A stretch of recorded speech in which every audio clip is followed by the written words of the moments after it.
जय श्री कृष्णा। राधे राधे। आज हम सुनेंगे बृहस्पतिवार व्रत कथा। बोलिए विष्णु भगवान की जय हो, बृहस्पति देव भगवान की जय हो। एक समय की बात है, भारतवर्ष में एक प्रतापी और दानी राजा राज्य करता था।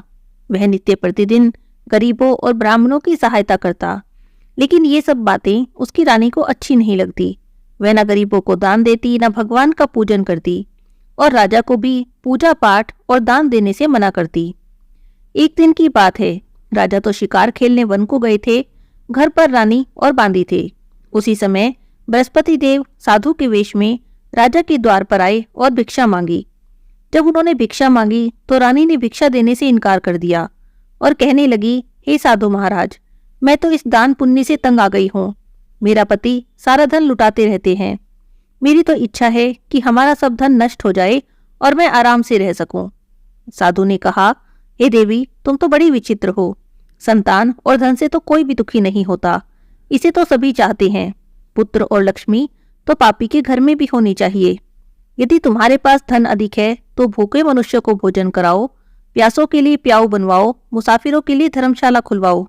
जो निर्धन अपनी कुंवारी कन्या का विवाह नहीं करा सकते, उनका विवाह करा दो।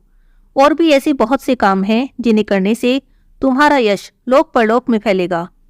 पर रानी पर इस उपदेश का कोई भी प्रभाव नहीं पड़ा और वे कहने लगी, महाराज, मुझे कुछ न समझाएं। मुझे ऐसे धन की आवश्यकता नहीं जिसे हर जगह बांटती फिरूं। तब साधु ने कहा, यदि तुम्हारी ऐसी ही इच्छा है तो ऐसा ही होगा। तुम ऐसा करना कि बृहस्पतिवार को घर लीपकर पीली मिट्टी से अपना सिर धोना, स्नान करना, भट्टी चढ़ाकर कपड़े धोना। ऐसा करने से तुम्हारा सब धन नष्ट हो जाएगा। और इतना कहकर साधु देवता वहां से चले गए। साधु के कहे अनुसार रानी ने अभी केवल 3 बृहस्पतिवार तक ही किया था कि उसकी सारी धन संपत्ति नष्ट हो गई। अब तो भोजन के लिए भी राजा का परिवार तरसने लगा। तब एक दिन राजा ने रानी से कहा, हे रानी, तुम यहीं पर रहो, मैं दूसरे देश को जाता हूँ। यहाँ पर सभी मनुष्य मुझे जानते हैं, इसीलिए मैं कोई छोटा काम भी नहीं कर सकता। ऐसा कहकर राजा तो परदेश में चला गया। वहां जाकर जंगल से लकड़ी काट कर लाता और शहर में बेचता। इस तरह से अपना जीवन व्यतीत करने लगा। इधर राजा के परदेश जाते ही रानी और दासी बहुत दुखी रहने लगी। एक बार रानी और दासी को 7 दिन तक बिना भोजन के रहना पड़ा। तो रानी ने अपनी दासी से कहा, हे दासी, यहाँ पास ही के नगर में मेरी बहन रहती है। वह बड़ी धनवान है। तू उसके पास जा और वहां से कुछ मांग ला। थोड़े समय के लिए गुजर बसर हो जाएगी। दासी रानी की बहन के पास गई। उस दिन गुरुवार का दिन था और रानी की बहन उस समय बृहस्पतिवार व्रत की कथा सुन रही थी। दासी ने रानी की बहन को अपनी रानी का संदेश दिया, लेकिन रानी की बहन ने कोई भी उत्तर नहीं दिया। जब दासी को रानी की बहन से कोई उत्तर नहीं मिला तो वह बहुत दुखी हुई और उसे गुस्सा भी आया। वो वापस आ गई। दासी ने वापस आकर रानी को सारी बात बता दी। सुनकर रानी ने अपने भाग्य को कोसा। उधर रानी की बहन ने सोचा कि मेरी बहन की दासी आई थी, पर मैं उससे नहीं बोली। बेचारी बहुत दुखी हुई होगी। ऐसा सोचकर, कथा को सुनकर और पूजन समाप्त करके वह अपनी बहन के घर आई और कहने लगी, हे बहन, मैं बृहस्पतिवार का व्रत कर रही थी। तुम्हारी दासी मेरे घर आई, पर जब तक कथा होती है तब तक ना उठते हैं और ना ही बोलते हैं, इसीलिए मैं नहीं बोली। कहो दासी, तुम क्यों गई थी? तब रानी ने कहा, बहन, तुमसे क्या छिपाऊं, हमारे घर में खाने को अनाज नहीं था। और ऐसा कहते कहते रानी की आंखें भर आई। उसने दासी को पिछले 7 दिन से भूखे रहने की सारी बात बता दी। रानी की बहन बोली, देखो बहन, भगवान बृहस्पति देव सबकी मनोकामना पूरी करते हैं। अंदर जाकर देखो, शायद तुम्हारे घर में भी अनाज रखा हो। पहले तो रानी को विश्वास नहीं हुआ, पर जब बहन ने बार बार कहा तो उसने दासी को अंदर भेजा। दासी को सचमुच अनाज से भरा एक घड़ा मिल गया। यह देखकर दासी को बड़ी हैरानी हुई। तब दासी रानी से कहने लगी, हे रानी, देखो, जब हमको भोजन नहीं मिलता तो हम रोज ही व्रत करते हैं। क्यों न इनसे व्रत और कथा की विधि पूछ लें, ताकि हम भी व्रत कर सकें। तब रानी ने अपनी बहन से बृहस्पतिवार के व्रत के बारे में पूछा। तब उसकी बहन कहने लगी कि बृहस्पतिवार के व्रत में चने की दाल और मुनक्का से भगवान विष्णु का केले की जड़ में पूजन करें, दीपक जलाएं, व्रत कथा सुनें और पीला भोजन करें। इससे बृहस्पति भगवान प्रसन्न होते हैं। व्रत और पूजा की विधि बताकर रानी की बहन तो अपने घर चली गई। 7 दिन बाद जब गुरुवार आया तो रानी और दासी ने व्रत रखा। गुड़साल में जाकर चना और गुड़ बीन लाई। उससे केले की जड़ में भगवान विष्णु का पूजन किया। अब भोजन पीला कहाँ से आए, इस बात को लेकर दोनों बड़ी दुखी थी, पर क्योंकि उन्होंने व्रत रखा था इसीलिए बृहस्पति देव उनसे प्रसन्न थे। एक साधारण व्यक्ति का रूप धारण कर 2 थालों में सुंदर पीला भोजन लेकर आए और दासी को भोजन दे दिया। भोजन पाकर दासी बड़ी प्रसन्न हुई। रानी के साथ मिलकर उसने भोजन किया। उसके बाद तो वे हर गुरुवार को व्रत और पूजन करने लगी। बृहस्पति भगवान की कृपा से उनके पास बहुत धन संपत्ति हो गई। रानी पहले की तरह ही आलस्य करने लगी। तब दासी ने कहा, देखो रानी, तुम पहले भी इसी तरह आलस्य करती थी। तुम्हें धन के रखने में कष्ट होता था, इसी कारण सारा धन नष्ट हो गया। अब बृहस्पति भगवान की कृपा से धन मिला है, तुम फिर से आलस्य करती हो। रानी को समझाते हुए दासी ने कहा, बड़ी मुसीबतों के बाद हमने यह धन पाया है, इसीलिए हमें दान पुण्य करना चाहिए। भूखे मनुष्यों को भोजन कराओ, धन को शुभ धन कर्मों में खर्च करो, जिससे तुम्हारे कुल का यश बढ़ेगा, स्वर्ग की प्राप्ति होगी और पितृ प्रसन्न होंगे। दासी की बात मानकर रानी अपना धन शुभ कार्यों में खर्च करने लगी, जिससे पूरे नगर में उसका यश फैलने लगा। उधर राजा एक दिन दुखी होकर जंगल में पेड़ के नीचे बैठकर रोने लगा। अपनी दशा को याद करके व्याकुल होने लगा। बृहस्पतिवार का दिन था। उसे रोता देखा तो निर्जन वन में एक साधु प्रकट हुए। साधु के वेश में स्वयं बृहस्पति देवता थे। लक्कड़हारे के सामने आकर बोले, हे लक्कड़हारे, इस सुनसान जंगल में क्यों बैठे हो? लक्कड़हारे ने अपने दोनों हाथ जोड़ लिए, प्रणाम किया और कहा, महात्मा जी, आप तो सब कुछ जानने वाले हो, अब मैं आपसे क्या कहूँ? और इतना कहकर रोने लगा और साधु को सारी बात बता दी। तब साधु बाबा ने कहा कि तुम्हारी पत्नी ने बृहस्पतिवार के दिन बृहस्पति भगवान का अनादर किया था, जिससे रुष्ट होकर उन्होंने तुम्हारी ये दशा कर दी। अब तुम चिंता को दूर करके मेरे कहने पर चलो, तुम्हारे सब कष्ट दूर हो जाएंगे। भगवान तुम्हें पहले से भी अधिक संपत्ति देंगे। तुम बृहस्पतिवार के दिन कथा किया करो। 2 पैसे के चने मुलक्का लाकर उसका प्रसाद बनाओ। शुद्ध जल को लोटे में शक्कर मिलाकर अमृत तैयार करो। कथा के बाद सारे परिवार और सुनने वाले प्रेमियों में अमृत और प्रसाद बांटकर खुद भी ग्रहण करो। ऐसा करने से भगवान तुम्हारी सभी मनोकामना पूरी करेंगे। साधु के वचन सुनकर लक्कड़हारा कहने लगा, हे प्रभु, मुझे लकड़ी बेचकर इतना पैसा नहीं मिलता कि भोजन करने के बाद कुछ बचा सकूं। मैंने रात में अपनी स्त्री को व्याकुल देखा है। मेरे पास कुछ भी नहीं जिससे उसकी खबर तो मंगा सकूं, और फिर मैं बृहस्पतिवार के दिन कौन सी कहानी कहूं ये भी मुझे नहीं पता। साधु बाबा ने कहा कि तुम किसी बात की चिंता मत करो। बृहस्पतिवार के दिन तुम रोजाना की तरह लकड़ी लेकर शहर को जाओ। तुमको रोज से दुगना धन प्राप्त होगा, जिससे तुम भली भांति भोजन भी कर लोगे और बृहस्पति देव की पूजा का सामान भी आ जाएगा। और बृहस्पतिवार की कहानी इस प्रकार से है। प्राचीन काल में एक ब्राह्मण रहता था। वह बहुत ही निर्धन था। उसके कोई संतान नहीं थी। उसकी स्त्री बहुत मलिनता के साथ रहती। वह स्नान न करती, किसी देवता का पूजन न करती। इसे ब्राह्मण देवता बड़े दुखी थे। बेचारे बहुत कुछ कहते पर उसका कोई परिणाम न निकला। भगवान की कृपा से ब्राह्मण की स्त्री के कन्या रूपी रत्न पैदा हुआ। वह कन्या बड़ी होने पर प्रातःकाल स्नान करके भगवान विष्णु का जाप और बृहस्पतिवार का व्रत करने लगी। अपने पूजा पाठ को समाप्त करके विद्यालय जाती तो अपनी मुट्ठी में जौ भर कर ले जाती। पाठशाला के मार्ग में डालती जाती। तब ये जौ स्वर्ण के हो जाते तो लौटते समय उनको बीनकर घर ले आती। एक दिन की बात है, वह बालिका सूप में सोने के जौ फटक कर साफ कर रही थी। तब उसकी माँ ने देखा तो कहने लगी, हे बेटी, सोने के जौ फटकने के लिए तो सूप भी सोने का होना चाहिए। दूसरे दिन बृहस्पतिवार था। इस कन्या ने व्रत रखा और बृहस्पति देव से प्रार्थना करके कहा, हे देव, मैंने आपकी पूजा सच्चे मन से की हो तो मेरे लिए सोने का सूप दे दो। बृहस्पति देव ने उसकी प्रार्थना स्वीकार कर ली। रोजाना की तरह वह कन्या जौ फैलाती हुई जाने लगी।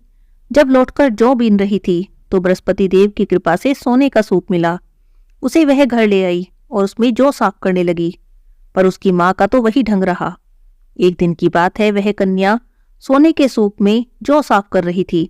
उसी समय उस शहर का राजपुत्र वहां से होकर निकला। इस कन्या के रूप और कार्य को देखकर मोहित हो गया। अपने घर आकर भोजन और जल त्याग कर उदास होकर लेट गया। राजा को जब इस बात का पता चला तो अपने प्रधानमंत्री के साथ उसके पास गए और बोले, हे बेटा, तुम्हें किस बात का कष्ट है? क्या किसी ने तुम्हारा अपमान किया है या और कोई कारण है? मुझसे कहो, मैं वही कार्य करूंगा जिससे तुम्हें प्रसन्नता हो। अपने पिता की राजकुमार ने बातें सुनी तो वह कहने लगा, मुझे आपकी कृपा से किसी बात का दुख नहीं है, किसी ने मेरा अपमान नहीं किया, पर मैं उस लड़की से विवाह करना चाहता हूं जो सोने के सूप में जौ साफ कर रही थी। यह बात सुनकर तो राजा आश्चर्य में पड़ गया और कहने लगा, हे बेटा, इस तरह की कन्या का पता तुम ही बताओ, मैं उसके साथ तुम्हारा विवाह अवश्य ही करवा दूंगा। तब राजकुमार ने लड़की के घर का पता बता दिया। मंत्री उस लड़की के घर गए और ब्राह्मण देवता को सभी हाल बताया। ब्राह्मण देवता राजकुमार के साथ अपनी कन्या का विवाह करने के लिए तैयार हो गए। विधि के अनुसार ब्राह्मण की कन्या का विवाह राजकुमार के साथ हो गया। कन्या के घर से जाते ही पहले की भांति ब्राह्मण देवता के घर में गरीबी का निवास हो गया। अब तो भोजन के लिए भी अन्न बड़ी मुश्किल से मिलता था। एक दिन दुखी होकर ब्राह्मण देवता अपनी पुत्री के पास गए। बेटी ने पिता की दुखी अवस्था को देखा और अपनी माँ का हाल पूछा। तब ब्राह्मण ने सभी हाल कह दिया। कन्या ने बहुत सा धन देकर अपने पिता को विदा कर दिया।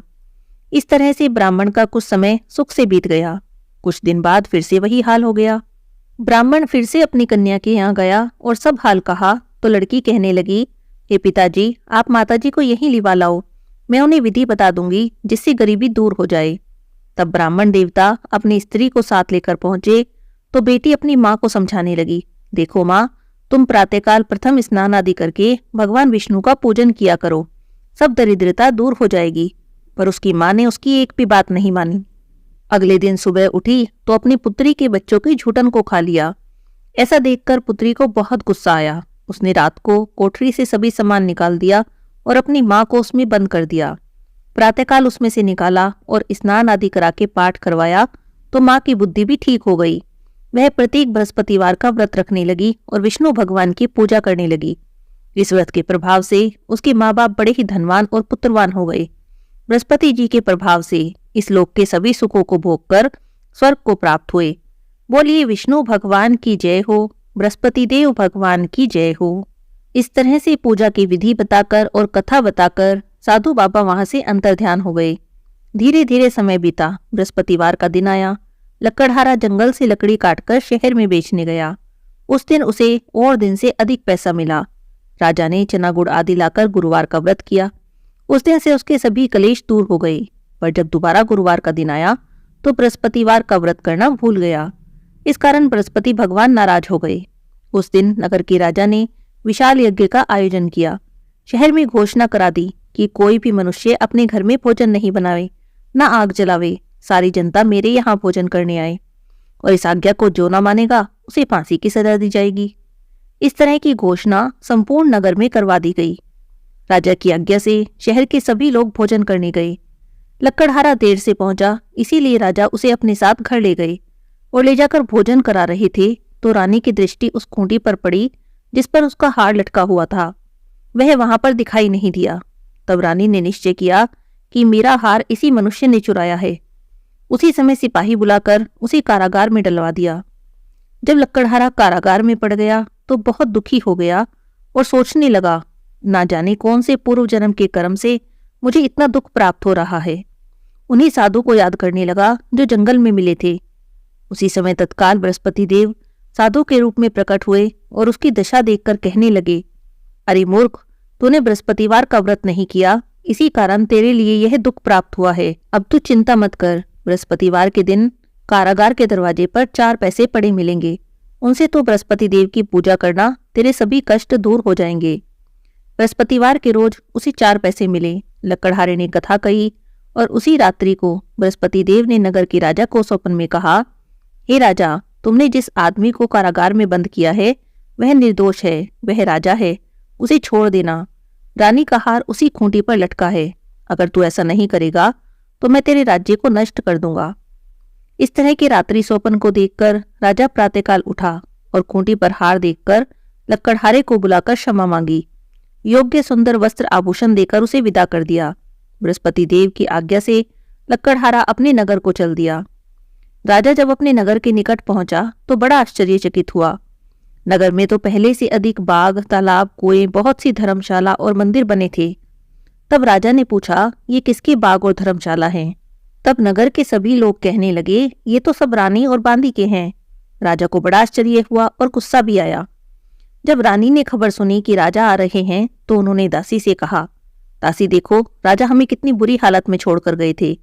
वे हमारी ऐसी हालत देखकर लौट न जाएं, इसीलिए तुम दरवाजे पर खड़ी हो जाओ। आज्ञा के अनुसार दासी दरवाजे पर खड़ी हो गई। राजा आए तो उन्हें अपने साथ लिवा लाई। तब राजा ने क्रोध करके अपनी रानी से पूछा, बताओ ये धन तुम्हें कैसे प्राप्त हुआ? तब उन्होंने कहा, हमें यह सब धन बृहस्पति देव के व्रत के प्रभाव से प्राप्त हुआ है। तब राजा ने निश्चय किया कि 7 रोज बाद तो सभी बृहस्पति देव का पूजन करते हैं, पर मैं प्रतिदिन दिन में 3 बार कहानी कहूंगा और रोज व्रत करूंगा। अब तो हर समय राजा के दुपट्टे में चने की दाल बंधी रहती। राजा दिन में 3 बार कहानी कहता। एक रोज राजा ने सोचा कि चलो अपनी बहन के यहाँ मिलकर आते हैं। इस तरह का निश्चय कर राजा घोड़े पर सवार हो अपनी बहन के यहाँ चलने लगा। मार्ग में उसने देखा कि कुछ आदमी एक मुर्दे को लिए जा रहे हैं। उन्हें रोककर राजा कहने लगा, अरे भाइयों, मेरी बृहस्पति देव की कथा सुन लो। वे कहने लगे, लो, हमारा तो आदमी मर गया है, इसे अपनी कथा की पड़ी है। पर कुछ आदमी बोले, अच्छा कहो, हम तुम्हारी कथा भी सुन लेंगे। राजा ने दाल निकाली। जब कथा आधी हुई तो मुर्दा हिलने लग गया, और जब कथा समाप्त हो गई तो राम राम करके वह मनुष्य उठकर बैठ गया। राजा आगे चल दिया। आगे मार्ग में एक किसान खेत में हल चलाता मिला। राजा ने उसे देखा तो उससे कहने लगा, अरे भैया, मेरी बृहस्पति देव की कथा सुन लो। किसान बोला, जब तक मैं तेरी कथा सुनूंगा तब तक तो 4 हरैया जोत लूंगा। जा, तू अपनी कथा किसी और को सुनाना। तब राजा आगे चलने लगा। राजा के हटते ही बैल पछाड़ खाकर गिर गए। किसान के पेट में बड़ी जोर से दर्द होने लगा। उसी समय उसकी माँ रोटी लेकर आई। जब उसने देखा तो अपने बेटे से सब हाल पूछा। बेटे ने सारी बात बता दी। बुढ़िया दौड़ी दौड़ी घुड़सवार के पास गई और बोली, मैं तेरी कथा सुनूंगी, तू अपनी कथा मेरे खेत पर चलकर कहना। राजा ने बुढ़िया के खेत पर जाकर कथा कही। उसे सुनते ही बैल उठ खड़े हुए और किसान के पेट का दर्द भी बंद हो गया।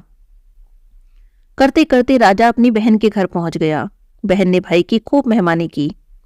दूसरे रोज प्रातःकाल राजा जगा तो देखने लगा कि सब लोग भोजन कर रहे हैं। तब राजा ने अपनी बहन से कहा, ऐसा कोई मनुष्य हो जिसने भोजन न किया हो तो मेरी बृहस्पतिवार की कथा सुन ले। बहन बोली, भैया, ये देश तो ऐसा ही है, यहाँ पहले लोग भोजन करते हैं, बाद में और कुछ काम करते हैं, पर अगर कोई पड़ोस में हो तो मैं देख आऊं। ऐसा कहकर वो देखने चली गई, पर उसे कोई भी ऐसा व्यक्ति नहीं मिला जिसने भोजन न किया हो।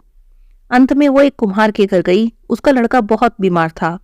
उसे पता चला कि उनके यहाँ तो 3 रोज से किसी ने भी भोजन नहीं किया।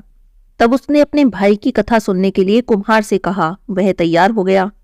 राजा ने जाकर बृहस्पतिवार की कथा कही, जिसे सुनकर उसका लड़का ठीक हो गया। अब तो राजा की प्रशंसा होने लगी।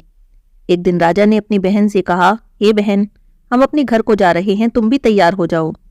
राजा की बहन ने अपनी सास से कहा। सास ने कहा, हाँ चली जाओ, पर अपने लड़के को मत ले जाना, क्योंकि तुम्हारे भाई के कोई औलाद नहीं है। तब बहन ने अपने भैया से कहा, भैया मैं तो चलूंगी, पर कोई बालक नहीं जाएगा। राजा बोला, जब कोई बालक ही नहीं जाएगा तब तुम ही क्या करोगी? बड़े दुखी मन से राजा अपने नगर को लौट आया। राजा ने अपनी रानी से कहा कि हम निर्वंशी राजा हैं, हमारा मुंह देखने का धर्म नहीं और कुछ भोजन आदि नहीं किया। तब रानी बोली, हे प्रभु, बृहस्पति देव ने हमें सब कुछ दिया है, हमें औलाद भी देंगे। उसी रात बृहस्पति देव ने राजा को स्वप्न में कहा, हे राजा, उठ, सभी सोच त्याग दे, तुम्हारी रानी गर्भ से है। राजा को यह बात सुनकर बड़ी सुख खुशी हुई। 9वें महीने उसके गर्भ से एक सुंदर पुत्र पैदा हुआ। तब राजा ने कहा, हे रानी देखो, स्त्री बिना भोजन के रह सकती है, पर बिना कहे नहीं रह सकती। मेरी बहन आएगी तो उससे कुछ मत कहना। रानी ने सुनकर हाँ कर दी। जब राजा की बहन ने शुभ समाचार सुना तो वो बहुत खुश हुई। बधाई लेकर अपने भाई के घर आई। तब रानी कहने लगी, घोड़ा चढ़कर तो नहीं आई हो, गधा चढ़ी आई। तब राजा की बहन बोली, भाभी, मैं ऐसे न कहती तो तुम्हें औलाद कैसे मिलती? बृहस्पति देव ऐसे ही हैं, जैसे जिसके मन में कामना है सभी को पूर्ण करते हैं। जो सद्भावना से बृहस्पतिवार का व्रत करते हैं, कथा पढ़ते हैं, सुनते हैं, दूसरों को सुनाते हैं, बृहस्पति देव उनकी सभी मनोकामना पूरी करते हैं। संसार में जो मनुष्य सद्भावना से भगवान जी का पूजन व्रत सच्चे हृदय से करते हैं तो उनकी सभी मनोकामना पूरी होती है। जैसी सच्ची भावना से राजा और रानी ने उनकी कथा का गुणगान किया तो उनकी सभी इच्छाएं बृहस्पति देव जी ने पूरी की। पूर्ण कथा सुनने के बाद प्रसाद लेकर जाना चाहिए और हृदय से मनन करते हुए जयकारा बोलना चाहिए। बोलो बृहस्पति देव भगवान की जय, विष्णु भगवान की जय।